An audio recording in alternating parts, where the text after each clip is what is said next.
Hey guys, welcome back to my kitchen. Do you ever get bloated? I used to all the time. Does not mean that this has to happen to you all the time. It may seem like a normal thing because everybody experiences it so often. But there are a lot of things that you can do and in order to help heal your gut, make it so that you don't get that bloating or that uncomfortable feeling anymore. I'm going to be talking about the top 3 ways that I found and that I use personally as well with my clients in order to help to reduce bloating. I'm Autumn. I'm a clinical nutritionist and a certified personal trainer. I also have my master's in nutrition and human performance, aka sports nutrition. So what I do on this channel is I talk all about the latest in wellness and nutrition and sports nutrition and how to achieve your wellness goals. So if that's something you're interested in, make sure that you give my channel subscribe because I'm coming out with new videos every Thursday on how you can become your best self. This first tip that I'm going to share with you might not seem like something that has anything to do with how your stomach feels, but trust me, it makes all the difference. Most people are not getting high quality sleep. I've done some videos on this, definitely many articles on this before, so you can check those out. But what this leads to is when you have low levels of sleep, when you haven't gotten a good night's sleep, your body increases its cortisol and its hormone ghrelin, so your hunger hormone. That means the next day you're going to be craving a lot of sugary foods. Now those sugary foods end up getting fermented by your bad bacteria, which is how you get that bloaty feeling in your belly is from that fermentation of those sugars that you crave. To recap, getting poor sleep leads to increased sugar intake, which that then leads to your bad bacteria's paradise, which means you're going to have all that bloating going on. A couple of ways that you can get some better sleep. First of all, proper nutrient timing, which I've talked about this in the past. I lay it all out in the intermittent fasting program. But also turn off your electronics, and I mean all of them, at least 30 minutes, preferably an hour before you go to bed. Because those electronics emit these things called EMFs. And those EMFs disrupt your melatonin, your sleep hormone, and make it so that you don't get that high quality sleep. So by decreasing your exposure to that at night and the hour before you go to bed, you're automatically going to get some better sleep. Then you're going to not have a high sugar intake the next day, then you won't have bloating. This second tip is probably my favorite, especially if you follow me on Instagram, you know that I have my daily keto coffee. Can you tell that's a cup of coffee? Never claimed to be an artist, but just 1 cup of keto coffee contains a compound called butyric acid that's present in the grass-fed butter or grass-fed ghee, either one, both are great. But that butyric acid helps to decrease gut inflammation that can lead to bloating. So just by starting off your day with a keto coffee paired with that intermittent fasting, you're getting some major gut healing going on, which really leads to decreased incidence of that bloating sensation. I have a video on exactly how to make the keto coffee. Just go over to my YouTube channel, make sure you check it out. This third and final tip is something that, again, you might not think of as having anything to do with bloating, but it's to eat until you are fully satiated.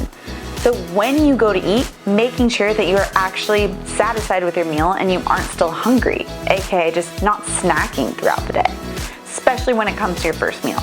A number of things happen when you eat until satiated, but the one that really has to do with bloating is that you actually decrease ghrelin. Ghrelin is the hunger hormone, right? When you have high levels of ghrelin, your body wants a quick source of energy. There's no faster source of energy than some simple sugars. And remember, those bad bacteria that promote bloating love simple sugars.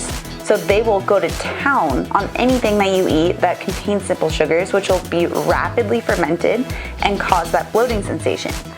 So by decreasing ghrelin, by eating until you're actually satisfied, having a full meal, having healthy fats and proper nutrient timing, then that will actually make it so that you aren't snacking throughout the day, which is more likely to lead to higher sugar intake and decrease your ghrelin and therefore decrease bloating. To recap on this third and final tip, when you eat until you're satisfied, you decrease the hunger hormone, which causes you to decrease your snacking. And those snacks usually contain or high in those simple sugars or just simple carbohydrates. Now, how can you eat until you're satiated? This doesn't necessarily just mean eating a big meal, but also eating the right nutrients at the right time in order to promote having a higher satiety level. Having the right foods when you eat until satiated is just as important as eating until satiated in itself. I go over all of that in the intermittent fasting program. I have that linked below. Hundreds of people across the world have used this program in order to help achieve their wellness goals, including bloating, including to decrease and get rid of that bloating. It's uncomfortable to be bloated. Trust me, I know what that's like. I used to get so bloated after every meal that I would have to lay on my stomach in order to ease the pain. So I know how uncomfortable bloating can be, and I know how important it is to decrease that bloating. Not only just for, the comfort level, but also for your health, because it's not good for your gut to be constantly distended like that. It actually decreases absorption of nutrients as well. So for your health and just for your own comfort, it's really great to decrease bloating. You can use the steps I talked about today. I also have a link to the intermittent fasting program below, so you can check that out, and it uses all of the different tips that I talked about today within the program and goes over step by step how to do it for yourself. It even includes a specific section on how to tailor the program to heal your gut even further.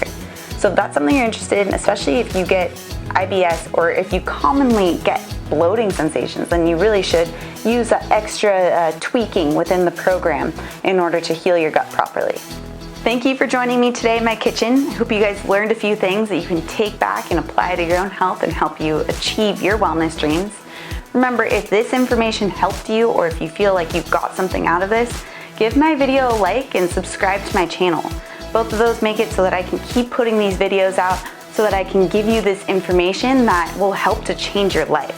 And if you feel like you learned something and you know someone who could benefit from this information, spread the word, send them a link, just send this over to them. You literally never know whose life will change just from sending somebody a link. So once again, I'm Autumn, clinical nutritionist, and I love sharing this information with you.